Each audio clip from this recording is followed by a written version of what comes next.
And welcome to the Franchise Tag podcast with me, your host, Freddie Hall, joined by Johnny, and a special appearance tonight for Gareth. We've got a birthday within the group. Happy birthday, Sky. He's gone out for a lovely dinner tonight, so he's not available this evening. So Gareth, our main man behind the scenes, our main interviewer throughout the whole of the off-season. He did some fantastic interviews. Mekhi Blackman being the most recent one, a recent draft pick by the Minnesota Vikings. Make sure you go check that out online. And what a week one we've had. I mean, hope your body clocks have reset now. We know, we've back into NFL mode. It feels real now, doesn't it, lads? It feels like actual season's begun, even though, there's some positives and negatives to take from it, which we'll discuss today. Each of us bring a topic each week and we'll discuss it. The tagline today, a fall from grace for Joe Burrow. That is where we're going to head over to Gareth to talk about the Cincinnati Bengals. And a fall from grace it was, Gareth. It was. And I think that obviously going into it, Joe had just been paid this massive contract, which we all thought, to be fair, he has deserved because he has been phenomenal last few years. And they were going into it, they were against a Browns team that you don't entirely know what you're going to get from sometimes. And they just went meh all game. Like there was not a single. I think their defense at points kept the game respectable because. Don't get me wrong, Deshaun Watson decided he was just going to randomly throw to a Bengals player at one point, and then there was a fumble. But other than that, there was just literally nothing from the offense at all. T. Higgins didn't get a single catch all game. Like, that killed far too many people's fantasies, I think that would have done. You got Joe Burrow, 82 passing yards. Like, when has he ever thrown that few yards? Like, it was just all round an absolute washout between the weather and the performance. It's just one of those games that you do put it down potentially to week one blip, but this week they're playing the Ravens in week 2. If they go 0-2, are they worrying this early on in the season? That's what I wonder. We wonder if they are worrying because, but then again, at the same time, are they? Because you look at the division, the Ravens come away with a win. The Steelers get absolutely the doors battered off of them by the San Francisco 49ers, but who isn't going to do by the 49ers this year, I think. And also the Browns beating them. You do then have to sort of look over the shoulder. And I think what they lacked is the Bengals team we have come to know and come to like a lot. And I know Bengals are quite close to you, Gav, because your dad's a Bengals fan, so you keep a good eye on them as well as your own Philadelphia Eagles. I'd say they're probably your AFC team, aren't they, I suppose? They tend to get the games by the scruff of the neck, don't they? And they seem to, most of the time, impose their will. And they certainly lacked that in this game, didn't they? It feels like they just didn't get to grips with the style they want to play, even though they know the style they want to play. Because this team, though it's had changes on defense and the offense this year, it is still the same sort of guys there, right? And when you even look down to, I think Mixon had like about 50-odd yards as well. There was no one from the offense that stood out. And I know obviously it was wet and Joe Burrow had to put a glove on. And as I said, my dad's a big Bengals fan. He went, Joe Burrow hates wearing a glove. I'm like, that's not an excuse for a ridiculously bad performance. And that's what you can hear the excuses starting to come out already. Like, he hates wearing gloves. It's like, do something else. Try and do something else with your scheme. Like, if the long balls aren't working, get some of the short stuff working. But there's literally their offense was a dud. And don't get me wrong, I think the Browns' defense is going to be better than what people think. With Jim Schwartz as defensive coordinator, as an Eagles fan, I know that guy very, very well. I know how he likes to play. You got players like Myles Garrett, who was an absolute nightmare all game. I know he only got the one sack, but he always seemed to be there or thereabouts around Joe Burrow. But I still was expecting a lot more from this Bengals offense. And I think I weren't the only one. I think literally pretty much everyone had them. Most people had them down for a win for week 1. And there's even some people on the top of their power rankings and all sorts. Just to come out that flat, it was unbelievable. Do you, with this loss, do you think there is a little bit of a margin of people have underestimated Browns? Because I was on, for people who don't know, because we did plaster it all over social media, I was on TalkSport before the 49ers Steelers game. talking about the 49ers Steelers. Big shout out to Will Varney, who had me on and interviewed me. And thank you for anyone that listened and for the people that did listen, the support that they gave me as well, which is really very kind of you all.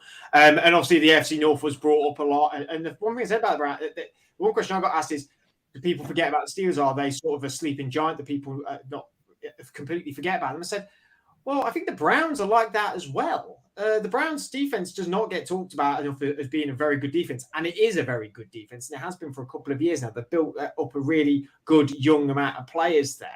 It's just been the offense for there to complement it, and it has been a bit patchy, a bit absolutely having Deshaun Watson now in for a consistent year. They're bringing people like Amari Cooper, who's a very underrated receiver in the league, and has been a secure hands guy for a long time in Dallas. Do you think this maybe should the conversation and the headline's going to be Bengals lose to the Browns, but is this the Browns beat the Bengals really? Do we need to give more gratification to the Browns team? I think it's more that the Browns defense beat the Bengals because I don't think the offense performed that well. I think Deshaun Watson was serviceable. I'd say there was that interception where I was just like, I don't know, there wasn't a Browns player within like a 10-yard circle of him. I think he timed his runs well, and obviously that defense stepped up. I say Myles Garrett was great. You had Ward as well, who is a player that I'm a big fan of.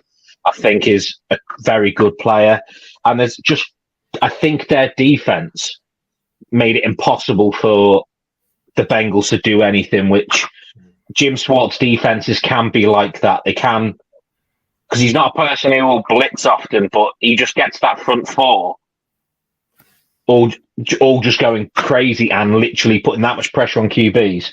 I think it was a fantastic defensive performance by that defense. Also, John, if you have any questions that spring to your head that you want to ask Gareth about the game, feel free to butt in on me. But I will circle back to one thing you said about T. Higgins, because I've just I went to see Jamar Chase's numbers. Well, it's 9 targets, 5 receptions, 39 yards.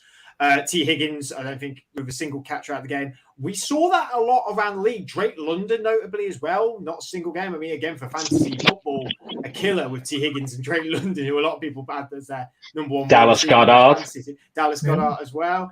Do you think this is just week one blip for a lot of these players, and that we're going to see, the cream rise to the top? Players like T. Higgins are far too good to have a poor season. Is it a bit early day? Would this be an overreaction Tuesday if we said T. Higgins is going to have a bad year, or Joe Burrow is going to have a bad year, or?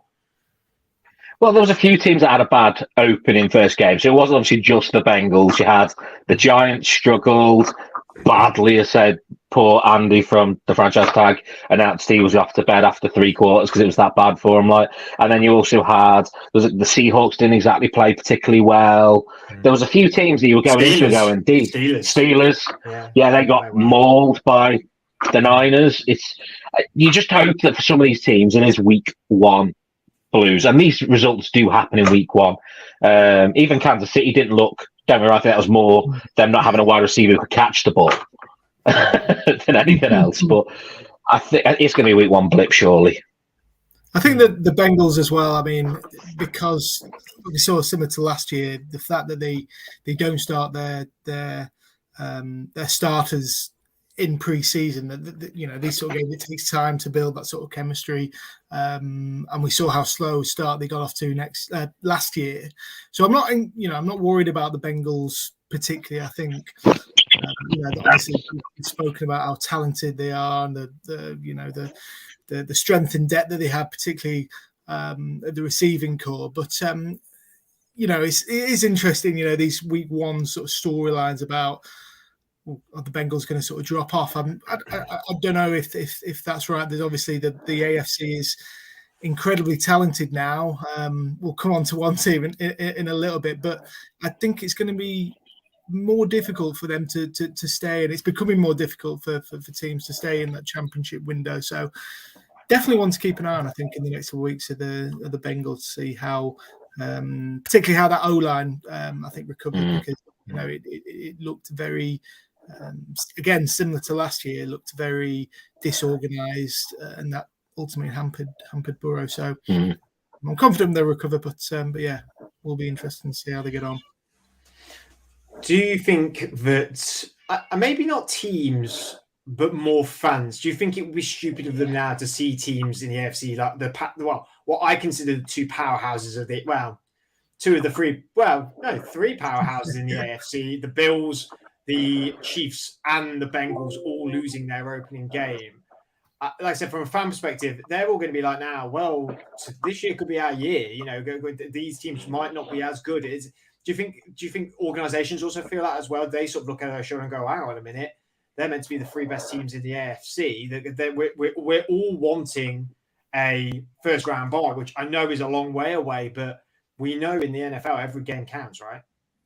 Certainly. I think it's sorry. That's your choice. I was going to say, I think it's organizations don't, fans do. I think organizations are a lot more savvy to what goes on. They see teams lose opening games that championship teams have done it time and time again. I'm pretty sure there's been a few years, like even when Brady and the Pats were at their peak of their powers, they would lose an opening game. Now, is this the end of the Brady? It never was it? But I think fan bases get a little bit more excited. Like Johnny's, for example. I do think it sets, it can set the pressure. Obviously, I think in the last couple of years, we've seen some teams start incredibly well, and we've probably overhyped them, such as the Cardinals, and see what sort of state they're in now.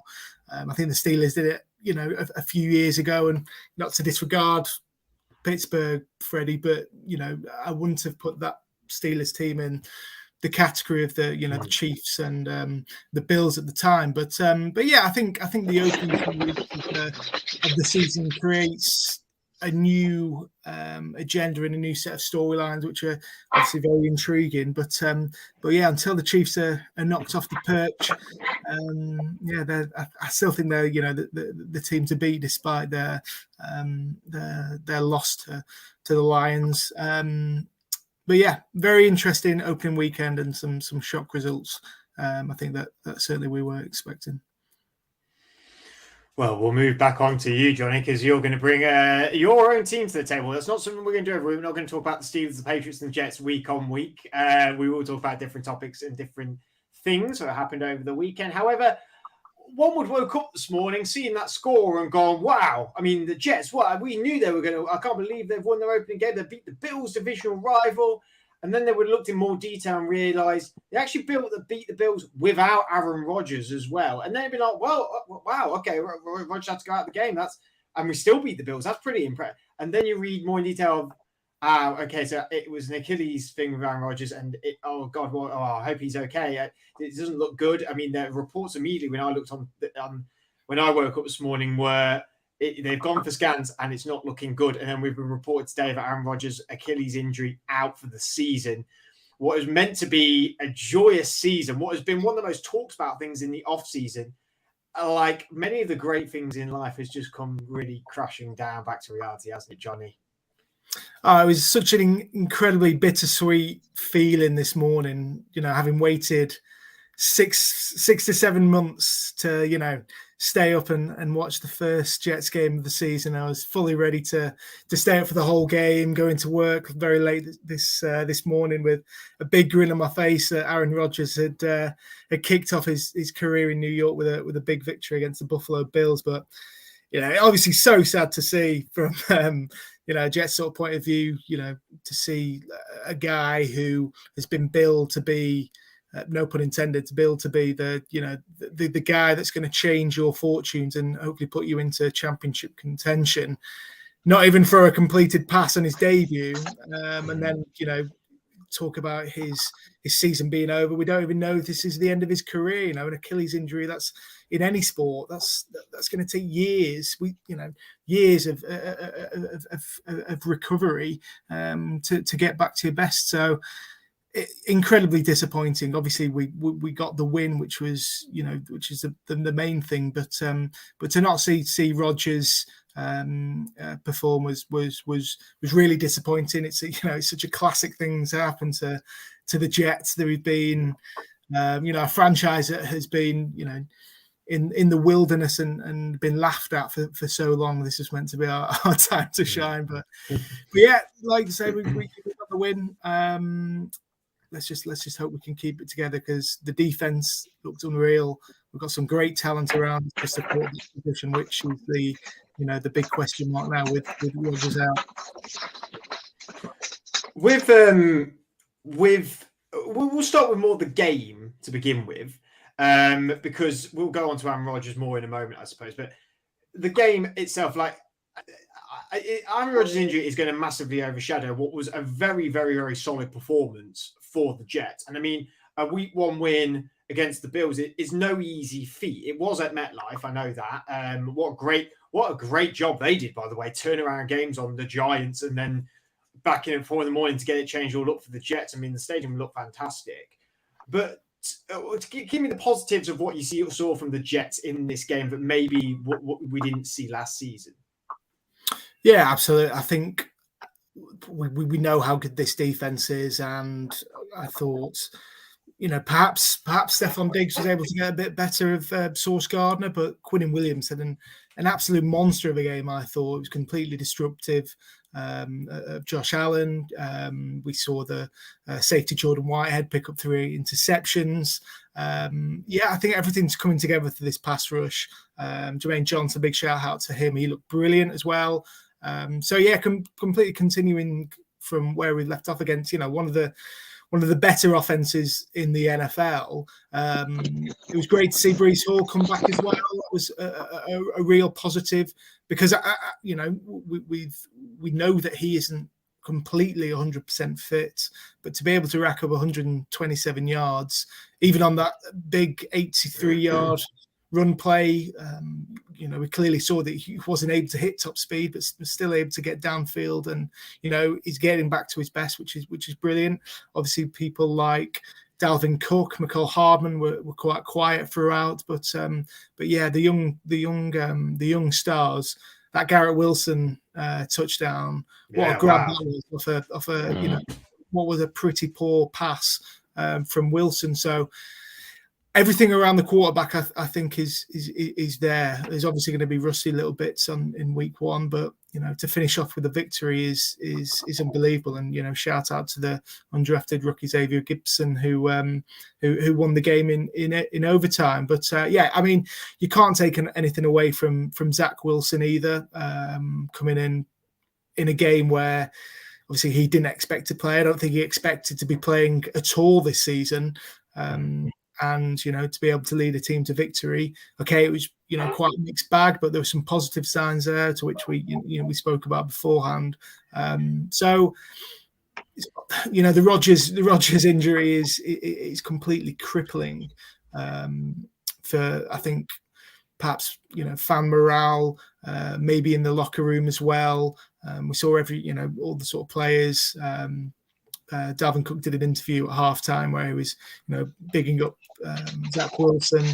Same with Garrett Wilson, sort of pitch side. But to lose an MVP winner within 5 minutes of your season, a guy who's a proven winner must be so crippling to such a young team with these sort of aspirations.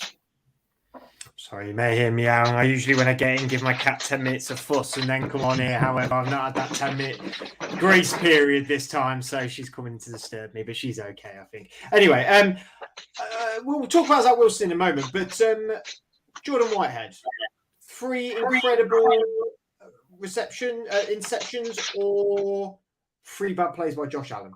I feel like I know what the answer is going to be from you. But, A little bit of both, I think. I've not watched the full highlights of Josh, but the picks in particular, I think certainly the first and the final one were of course his fault. I don't know. It's for full Josh Allen experience, because I decided to trade from him in one of my fantasy drafts this year. Because I thought, here we go, this guy is next level, and he's got to get it right. From last year, there were so many criticisms about his turnover play. I think yesterday was the second game of his career where he's given away 4 turnovers because of the fumble as well. Very disappointing. don't really know what else to say. Really, it's something that has been talked about so much, and I think fortunately for him, it's not going to be the main headline from this game. Obviously, I don't think that the Bills are going to move on for him at all in the near future. But they've got to sort this thing out, because we spoke about in the preview shows about how the Bills championship window is perhaps close to closing. So they need to get something sorted this year, and to start off with the defeat is obviously a huge negative. And part of the reason for that were Josh Allen's inability to get it done, even in overtime as well. The 3-and-out punt, which led straight to the Jets touchdown. So yeah, I completely think that Allen has played a big role in the Bills not being able to see out the game, particularly with the injury to Rodgers, and however well the Jets defense played, the Bills had the chances, and they didn't take them. We had a post out on the franchise tag X/Twitter handle saying hot takes from week one, and my response was that is out there as well, so anyone go and find that and put your hot takes on there. My response was, this isn't the same Zach Wilson we've seen before. I have to admit, I've not watched the ending of the game. I tried to watch as much as I could this morning. I've just not had time to be able to finish again. But the full fixture, but the bits I saw of Zach Wilson when he came in, it very much felt to me that this isn't the same style of quarterback and the same quarterback that we've seen in previous years, who has been really very, very poor. I felt he was sliding at the right times. He was throwing the ball away at the right times. He went for the risky plays, and some of them paid off and some of them didn't. He played conservatively at good points. Am I giving him too much praise here, Johnny? Because you've watched the game in more detail and you've watched him historically a lot more. Do you think that Zach Wilson is capable of carrying on the trajectory of this team? Obviously, he is no Aaron Rodgers. He's not going to be a like-for-like replacement for Aaron Rodgers. But do you think he's going to be the guy that now they turn to for the rest of the season? I think you've got to give him credit, obviously, for being able to steer the team to victory. But I don't know. I think too many occasions yesterday. Yes, you can say it was positive that he wasn't throwing, or no, he's throwing away passes, rather than trying to make a big play. But there was a couple of times. Obviously, the interception was a really bad read down the centre of the field. There wasn't a receiver near. I think Matt Molino, who took the catch. His pass to Garrett Wilson was pretty poor, and it was the receiver had to do a hell of a lot to convert it. And there was a couple of times where I was really nervous. Watching him last night, where he was zigzagging, going backwards before being able to, throw it away. And I think it was Peyton Manning as well. I saw something this morning, just the way he's, the anxiety that he gets from watching Zach. It's a real experience. But next week's going to be the big challenge for him against the Cowboys. Coming up with a game plan for that game against a team who were so dominant, particularly on defense last week, is going to be a real challenge. We've heard rumors that the Jets are already looking out for a free agency signing, but it sounds that Salah and Joe Douglas are going to be running with Wilson this year. I'm not sure who I'd like to come in, but I don't know. I think you'll have to ask me next week if Zach Wilson's going to be the guy. At the moment, I think the defense is good enough for us to make a challenge for the playoffs. But if we want to be anywhere nearer to winning the division, I think we do need to add some strength at quarterback. I think potentially trading for someone. I'd love to go really, really rogue and go for someone like Jameis, or just Carson Wentz was getting thrown around earlier. Carson Wentz, I mean, that'll be another anxious experience, but we know what he can do. We know what he can do on this day.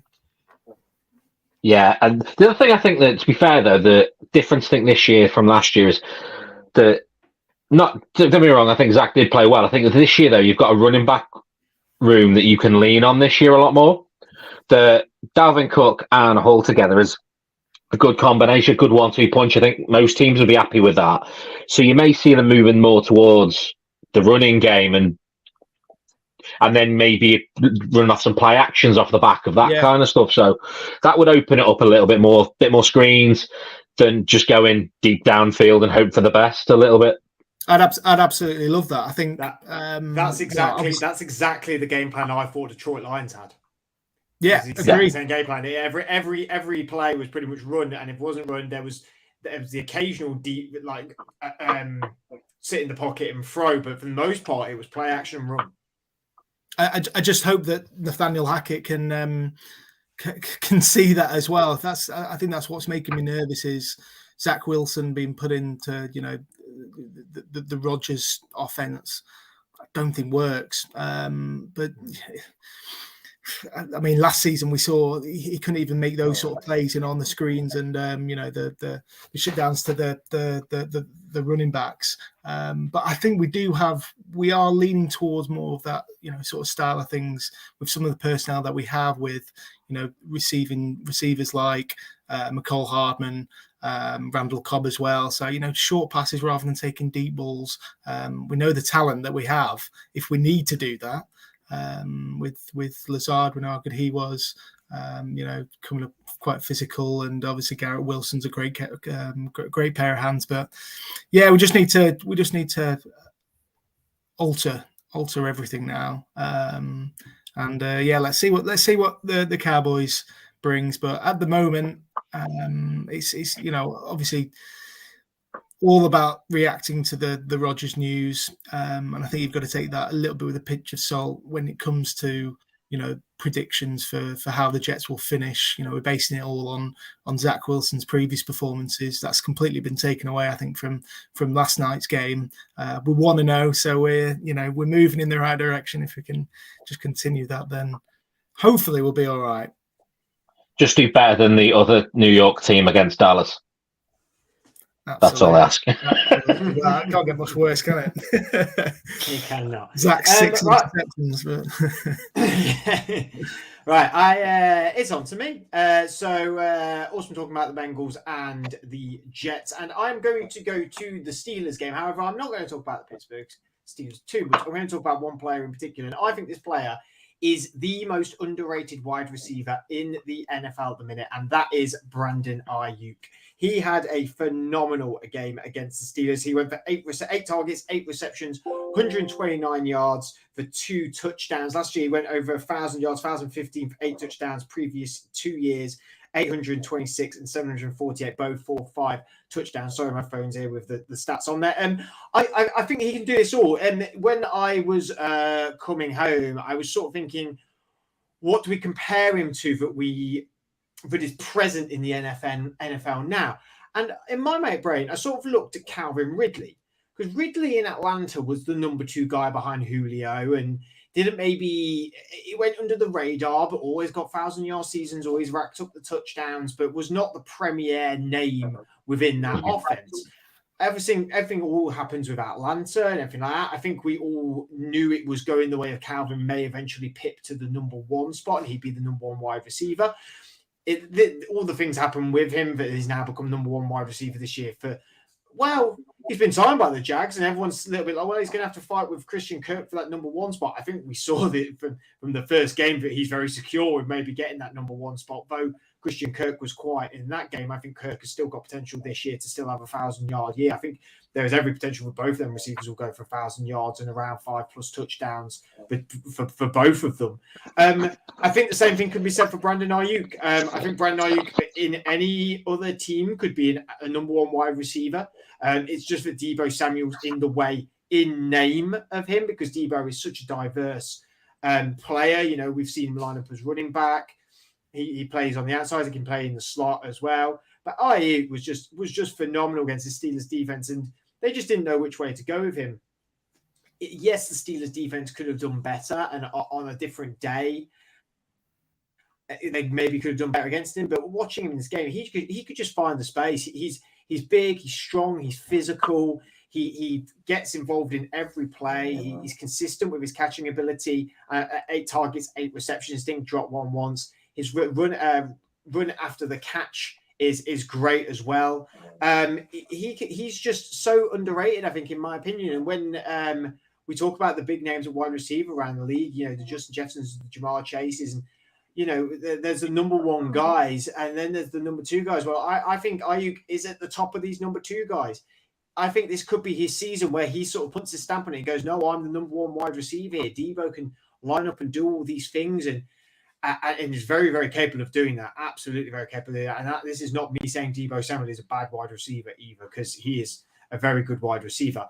But Ayuk can certainly go and take the number 1 spot this year, and can even put himself in the conversation to maybe being one of the number 1 wide receivers this year. It always depends on how the San Francisco 49ers offense goes and how well Brock Purdy played.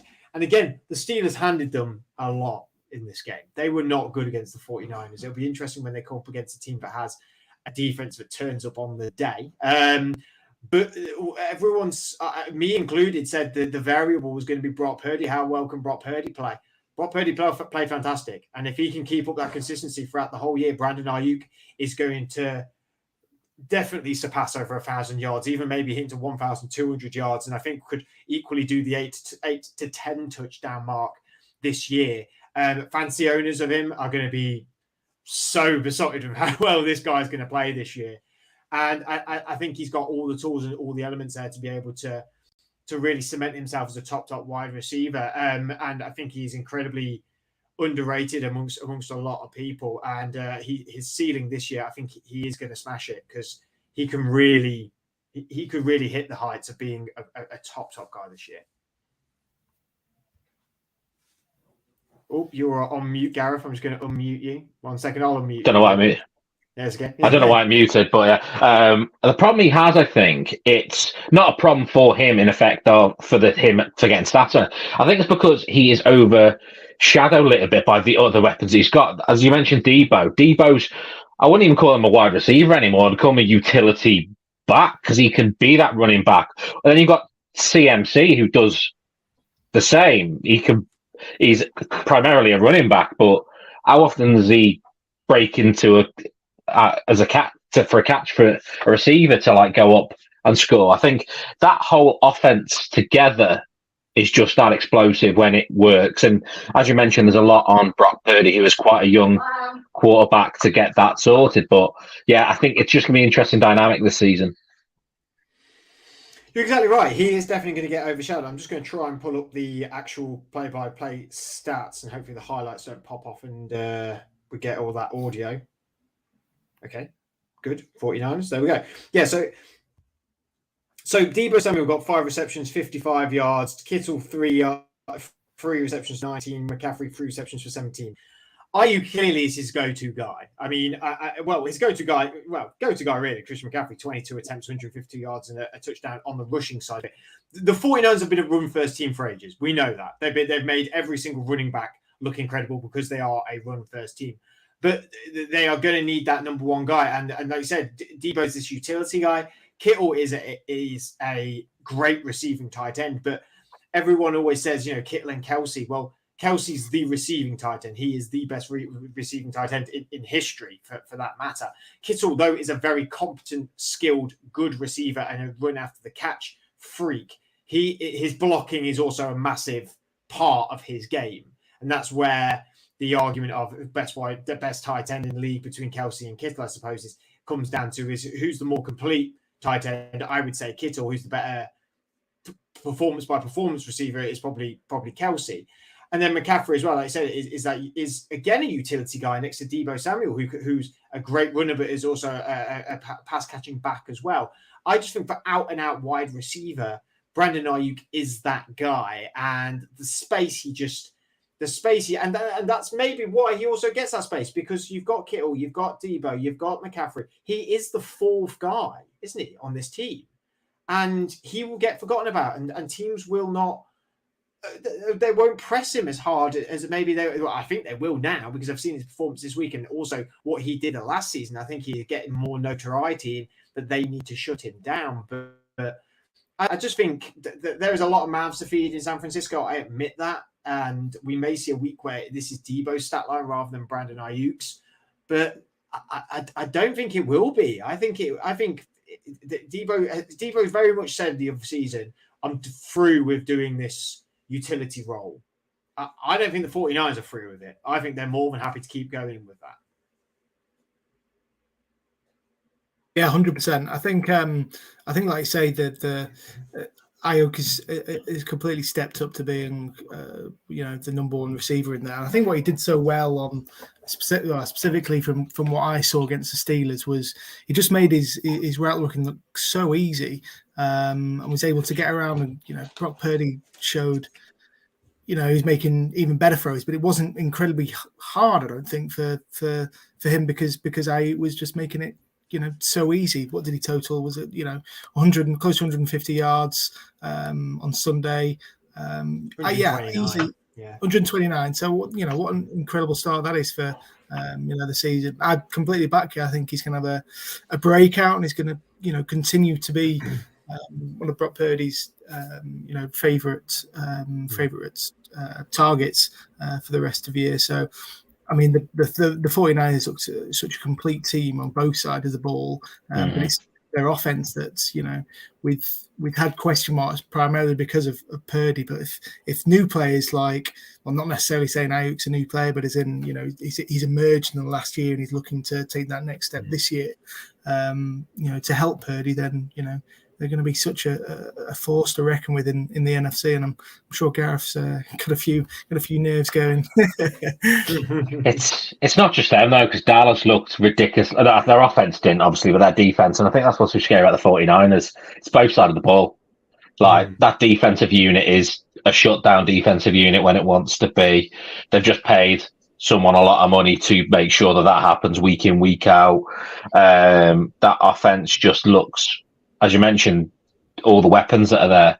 There's not many teams that can say they've got elite running backs, 2 top-class wide receivers, and a top-class tight end. There's not many teams that have that. And probably the best left tackle, one of the best left tackles in the league, if not the best. Yeah. And that's where I think that my comparable is. I think that the Eagles, I think, are quite similar, other than the fact I think we looked horrific week 1. And I think that doesn't help that I thought that we looked bad week 1. And then I saw the 49ers earlier just complete and utter destroy Steelers defense that I thought was going to be good this year. Don't get me wrong, I think TJ tried his hardest, bless him, but there's only so much that he could do. But that was what was scary for me. Most notably, though, there is a lot of new faces on the Steelers defense. Like our linebacking core is completely. Landon Roberts, I thought, was pretty good. Cole Holcomb didn't quite turn up. Patrick Peterson didn't look on the button.